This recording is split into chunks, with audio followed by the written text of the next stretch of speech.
Ruta, quienes nos siguen por Facebook Live y también por nuestra página web. Les damos la cordial bienvenida a un nuevo programa de Jesús el Subversivo. Tenemos a mi lado derecho al Padre Fermín y a mi lado izquierdo a Manuel. Bueno, así más o menos es lo que nos toca, ¿no? Este programa tiene un objetivo. El objetivo es despertar la conciencia crítica de la ciudadanía, motivándole a situarse en una relación con Dios y con la comunidad, junto a la cual tiene que marchar para con el tiempo. La cordial bienvenida a los dos invitados que les vamos a tener siempre por acá los días martes. Y en esta ocasión vamos a topar el tema de la oración. Y me van a disculpar ahí de que yo les haga algunas preguntas desde mi lado más bien neófito en el asunto, desde el lado de la curiosidad muchas veces, pero la oración, o sea, sí queda ahí, ¿no? Y yo creo que sí hay una diferencia entre rezar y orar. Entonces le voy a dar la palabra al Padre Fermín en primer lugar. Tenemos este espacio para comentar sobre el análisis de la situación en la que vivimos. Y obviamente, si es que se habla de oración, se ve una de las cosas principales del ser humano. Esto estamos hablando si es que aplicamos la parte evolutiva. Habría una parte del cerebro, por decir así, primitivo, que responde ante lo que sería lo imposible, cuando el ser humano se buscando ese auxilio. Nosotros tenemos una influencia enorme de la religiosidad europea, sobre todo griega y latina, y entonces podemos ver hasta ahora que prácticas donde necesito dar algo para que me proteja, ¿no? Es un intercambio de dones, o sea, el fiel que busca a Dios. En realidad estamos hablando de un fenómeno social en el cual, estaríamos viendo qué cosa es a lo que se está llamando oración en el Ecuador. O sea, qué cosa es. Hasta ahora encontramos, por ejemplo, yo de lo que podría hacer un pequeño análisis, es todo lo que se llama policías, choferes, ¿no? Siempre ellos van a la bendicioncita. No ponen atención en lo que están diciendo o en lo que están pidiendo. O sea, ¿qué cosa es dentro de su mente? ¿A qué cosa es lo que están pidiendo? O sea, más valor ahí tiene el rito. Sí, una cosa, por eso me refería a la parte esta casi del cerebro primitivo en cuanto a la parte esta de buscar o sea, tengo que dar para recibir, ¿no? O sea, pero obviamente lejos de un verdadero concepto y de una práctica de esto. Podríamos interesarnos para hacer una comparación en lo que llaman la oración los católicos. Estamos hablando solamente a nivel de movimiento de realidad social o antropológica. Entonces, por ejemplo, a nivel de los católicos, pues vemos ahí que es el hecho de una repetición constante de una oración, que podríamos unirlo con un mantra, no lo sé, yo no creo eso. Ahora, creo que la gente vive más, o sea, es el espacio el gran problema de la Iglesia Católica, que es la superstición. O sea, todavía creo que no se ha llegado a conocer, o sea, qué cosa es, a quién me estoy dirigiendo. Todavía se mantiene esa forma de tratar de controlar a una fuerza que está sobre mí y a mí me afecta. Entonces, por eso están las bendiciones, estarán las novenitas, ¿no? Que tampoco se sabe, hay una cantidad de novenas ahora que han resurgido, hay novenas de toda parte y con especialización. O sea, si le va mal en el amor, la novenita tal persona, si le va esto, a la novenita de tal persona. Entonces, ¿qué causa? Existe una causa-efecto, ¿no? Ya cuando está en edad muy marcada, donde lo que prevalece es más bien el enfrentamiento entre las dos fuerzas. Aquí estamos hablando de un maniqueísmo, o sea, el demonio que hace el daño y Dios que es el bueno. Entonces ahí hay algunas cosas, las oraciones, ¿no? Que hay de todo una especificación, una catalogación, pero obviamente no creo que tengan un sustento así de densidad de estudio, ¿no? ¿Por qué? porque tendríamos que darnos cuenta ya una de las partes ya en el ser de la constitución antropológica del ser humano. ¿A qué cosa me refiero? Me refiero al pensamiento. O sea, me refiero al pensamiento no como el hecho de sumar, restar, que antes al que era inteligente le decían que sumaba bien, y después ya se creció un poquito, sabía 4 idiomas y era inteligentísimo, ¿no? Pero en realidad uno dice, sí, pero la inteligencia artificial, es lo que ahora nos enseña, la inteligencia artificial puede hacer eso mucho mejor que lo que hace un ser humano, sin equivocarse. Así es. De hecho, todo lo que se llama cuestiones de tipo práctico irá para un desempeño robótico y de la inteligencia artificial. Más no va a quitarse lo que es la relación personal y este fenómeno que es el... Desde tu punto de vista, Manuel, ¿cuál es tu aporte en el tema que estamos tratando? ¿Qué es para ti la oración? Bueno, yo estoy bastante de acuerdo con el padre Fermín en algunas cosas. Bueno, yo entiendo que la oración parte de la necesidad de dialogar, se entiende que es un diálogo y se entiende que ese diálogo es entre los hombres y Dios, pero es entre los hombres y Dios. Claro, aquí hay un manejo, lo que el padre decía, de superstición, ¿no? El diálogo y esta oración, primero que es sálvese quien pueda, ¿no? O sea, si yo tengo temores, son esos temores los que hacen que yo rece, ¿no? O si yo tengo determinadas supersticiones, son esas supersticiones por las que yo me manejo, o sea, o lo otro. Y además es un tema que se maneja, yo no sé cómo, o sea, ya el concepto de fe como que ya no existe, ¿no? Como que es realmente un tema de superstición. Además, si yo tengo problema, además es individual, ¿no? Yo me salvo, si yo tengo una enfermedad, yo me salvo, yo me curo. Si mi hijo tiene tal cosa, yo me salvo. Si quieres pasar un examen, vas y rezas. O sea, es un tema absolutamente individual, supersticioso. Porque si no estudias, no pasas el... Como los pobres iban a la iglesia de San Francisco a coger agua bendita o la vela, el esperma y pasarse en el cuerpo donde tienen determinadas enfermedades. Porque obviamente no tienen acceso a la medicina, ¿no? Por sus condiciones de pobreza. Claro, como no se entiende la sociedad, entonces pides que te hagas rico, ¿no? O pides superar la pobreza, o pides la comida, cuando el tema fundamental es un tema de hombres, ¿no? Cómo los hombres se ponen de acuerdo para evitar que otros hombres vivan en la miseria. Yo creo que esa es la teología de la liberación. Y en ese dialogar entre los hombres para superar las condiciones de miseria y pobreza, se va construyendo la fe, se puede dialogar. Aquí yo sí creo que el tema de Cristo, ¿no? Nadie puede amar a Dios si no ama a sus hermanos, ¿no? O sea, ¿cómo construyes una oración si no eres capaz de ser solidario con otros hermanos? O sea, ¿cómo dialogas? ¿Con quién dialogas? Entonces, solo resuelves tu problema, ¿no? O sea, ¿cómo dejo de ser pobre?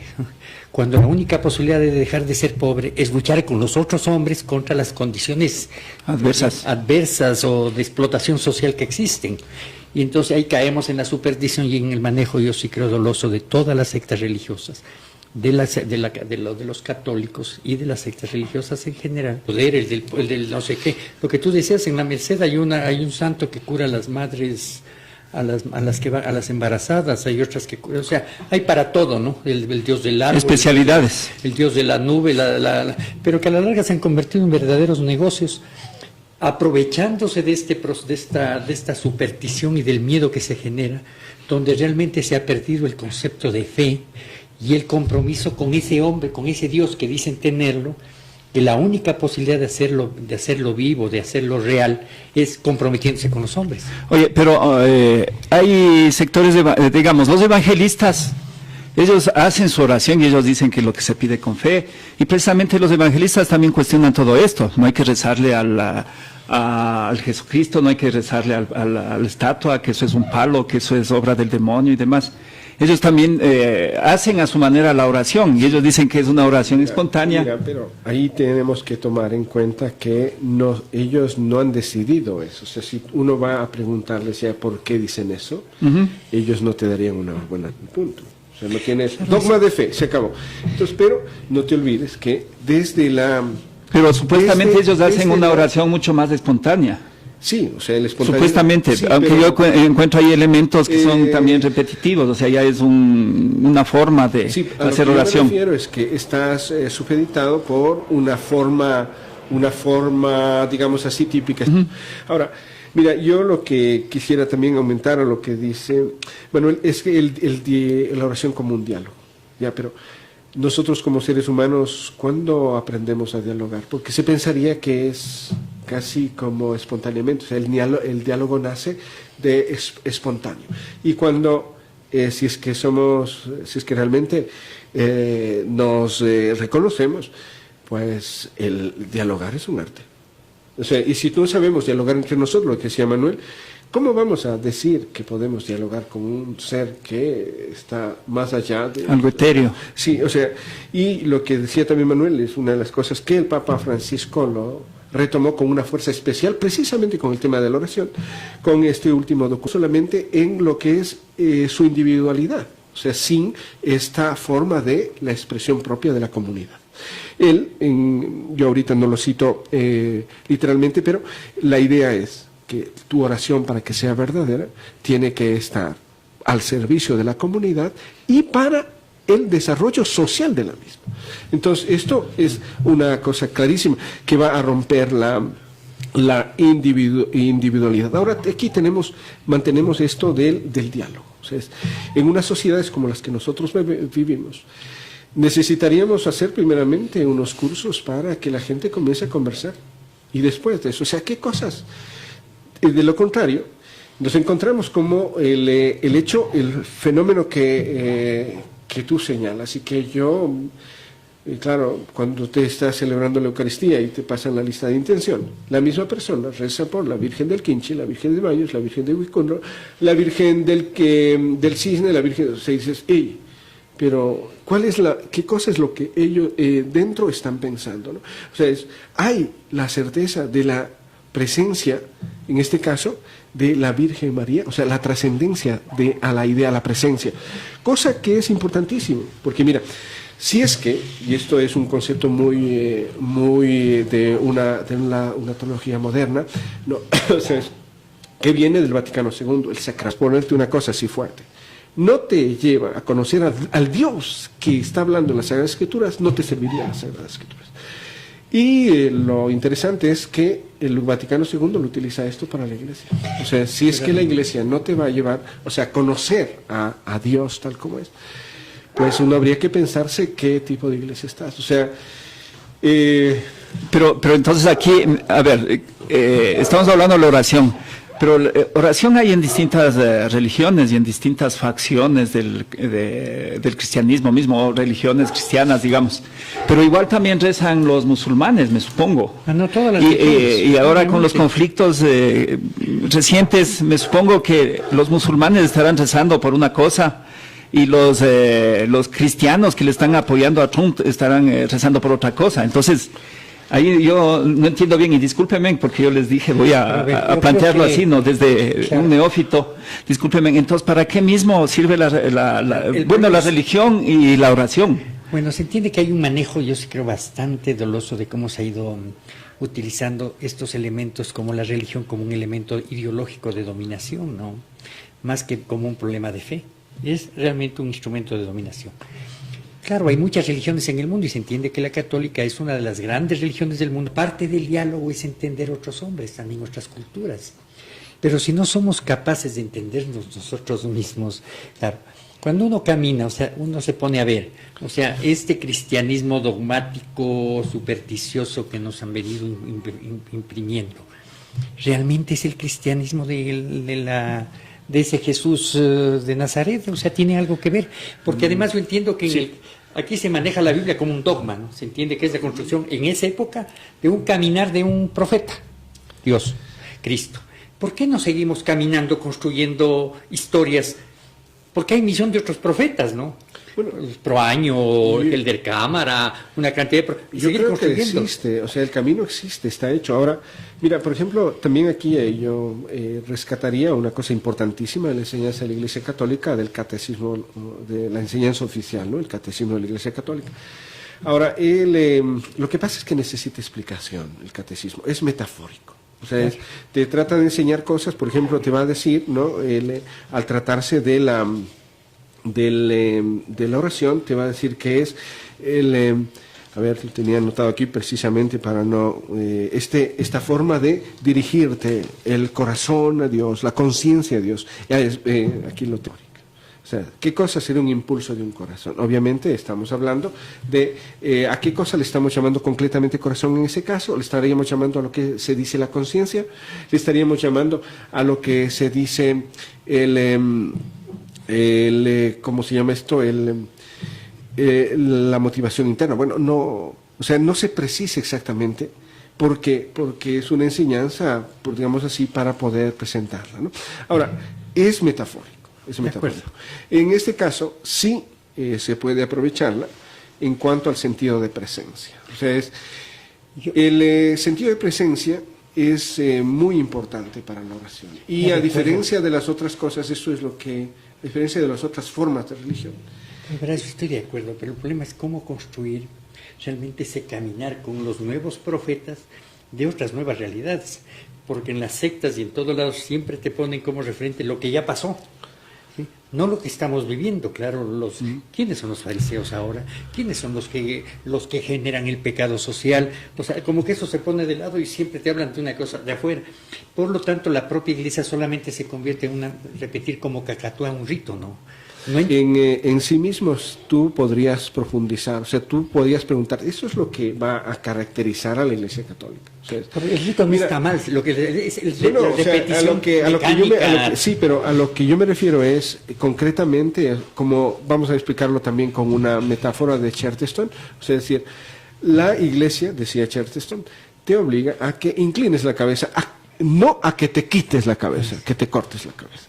Entonces, esto sí se explica bastante bien. O sea, cuando se trata de esto, de profundizar en lo que es la oración, el sentido propio de la presencia del otro. O sea, es primeramente, vuelvo a decir, como y esto se toma de Santo Tomás de Aquino, de la Suma Teológica, como el otro, y bueno, obviamente que está fundamentado en San Juan, no, el otro es camino para conocer a Dios. De hecho, no podrías conocer a Dios sin amar a tu prójimo. Claro.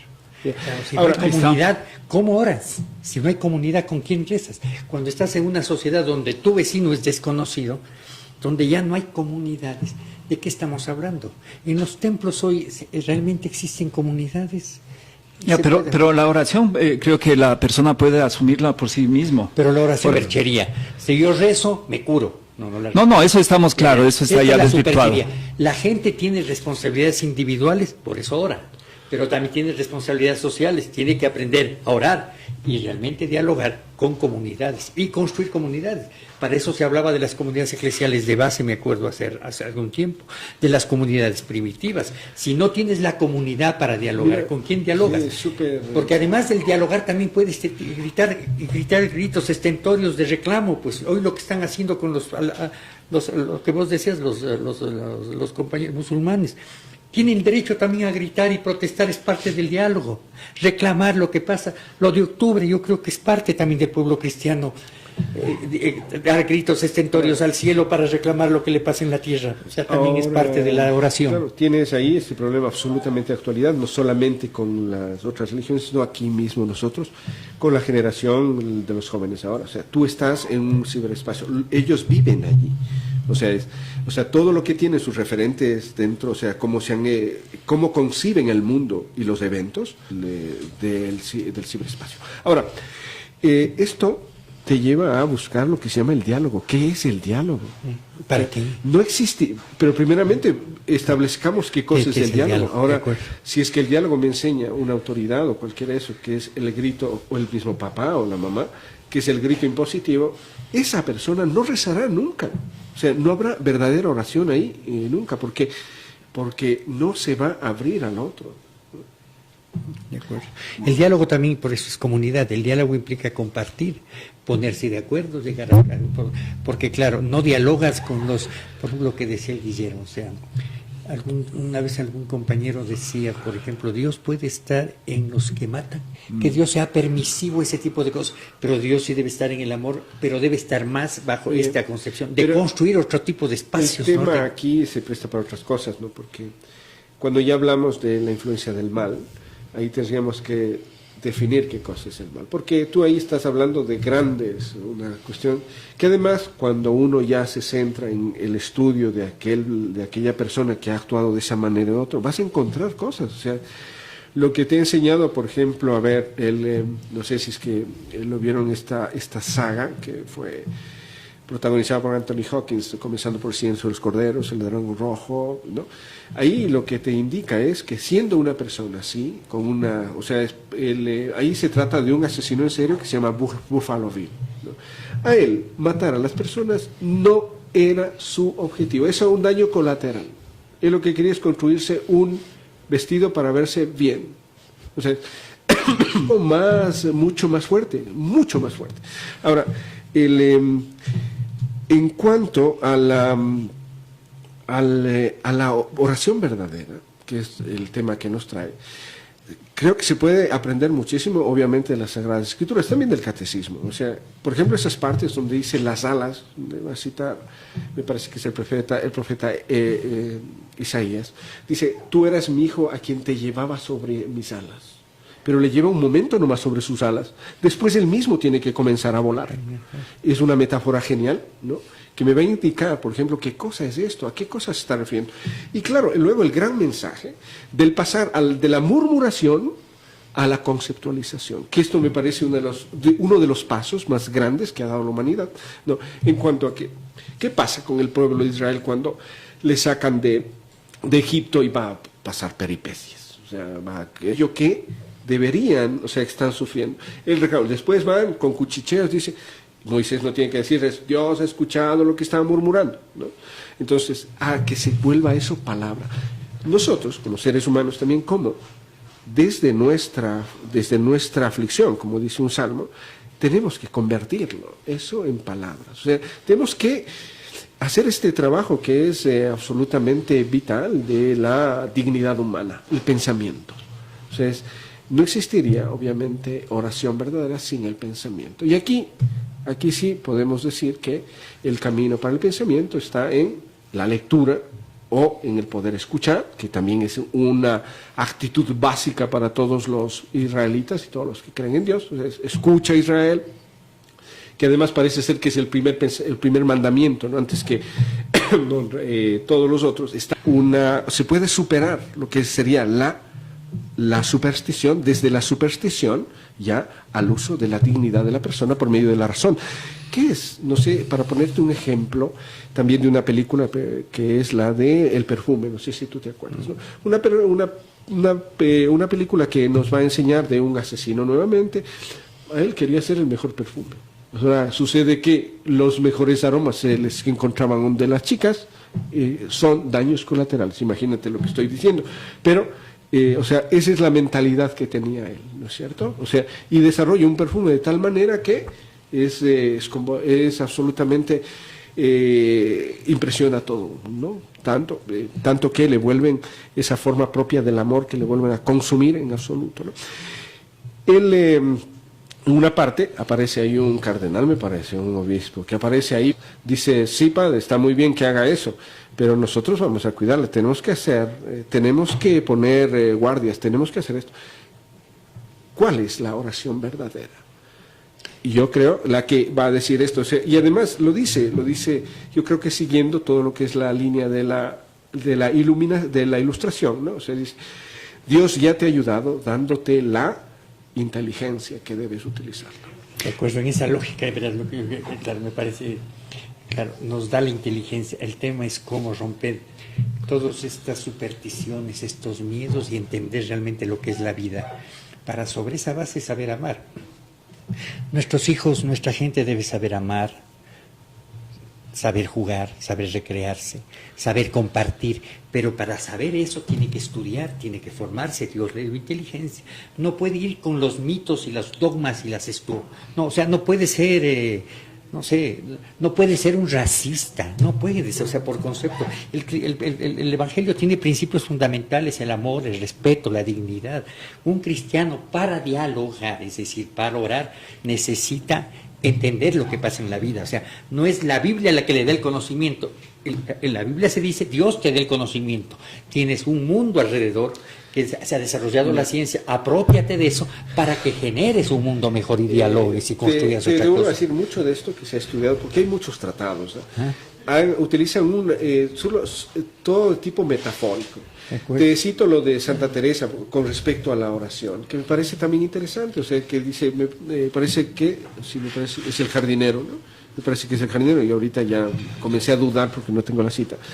Si es que ellos son Juan de la Cruz, para el caso, no sirve, ¿no? O sea, tú cuando vas a comenzar a hacer oración, dice ella, es como coger de un baldecito con esfuerzo de ahí, dice. Y de ahí sigue explicando eso y dice, al final llueve, ¿no? Pero estamos hablando de metáforas, ¿Qué cosa me quiere decir? Y a eso es a lo que sí buscaría yo. ¿Sabes que aquí en el Ecuador tuvimos, y claro, una persona que le llevamos estudiando bastante tiempo, es Monseñor Proaño? Ahora, tu recibimiento, o sea, no es un libro, es un acto de recibimiento, se da en el tiempo, en la historia, ¿no? Entonces aquí tú puedes encontrar este acontecimiento en Monseñor Proaño, la práctica de Proaño, que tú la puedes rastrear desde que era joven sacerdote. Él, y además es una pena que no le hayan entendido y causa mucho dolor eso, ¿no? Entonces, la lectura. Él era una persona que, por decirlo así, que creo que era obsesionada con la lectura. De hecho, una de las mejores bibliotecas que existe y uno de los mejores archivos de los obispos que existe es de Proaño. Ya. Y él, ¿cómo se llama?